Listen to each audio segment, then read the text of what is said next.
Chers amis, bonjour, j'espère que vous allez bien. À l'aube de la nouvelle année 2026, je vous propose de faire le bilan de l'année 2025 qui s'achève dans quelques jours.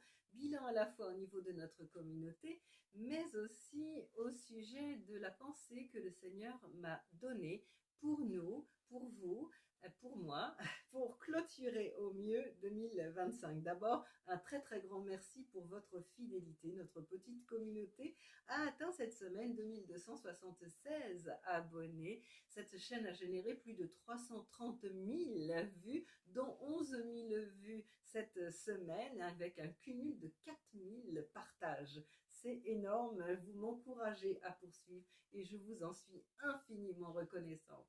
Maintenant, pour parler de la pensée du Seigneur pour nous, voici le verset 2 Corinthiens 5, 17 qui nous dit « Les choses anciennes sont passées, voici toutes choses sont devenues nouvelles ».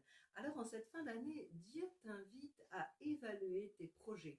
Tu as développé des idées, tu as développé et investi de l'argent, du temps, de l'énergie.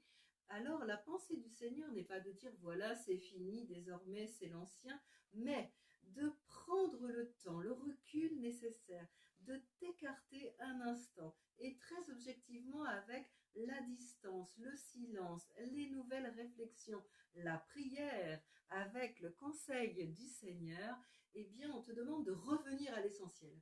Le but premier que tu t'étais fixé en ce début d'année 2025. Alors, élague, allège, déleste-toi, épure et laisse à 2025 ce qui ne t'appartient pas vraiment. Le Seigneur a vu tous tes efforts, tout ton possible, il te dit qu'il est fier de toi, mais maintenant il t'invite à revisiter tes projets, à abandonner ce qui n'était pas utile, nécessaire et qui même te freine.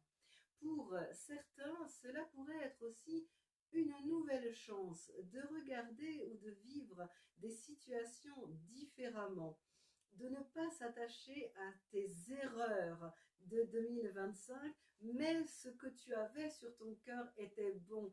Alors vas-y, renouvelle. Toute chose peut prendre un nouveau départ avec le Seigneur. Et pour ma part, j'ai un album en préparation, donc je vais être un petit peu moins sur YouTube et donc je vais reprendre la pensée quotidienne que j'avais faite avant les fêtes de Noël, mais juste en début de semaine pour impulser la semaine. Et puis les sentiers de Dieu du dimanche matin ne seront qu'en audio. Voilà, à jeudi 1er pour tous les vœux et encore merci pour votre fidélité. À très vite.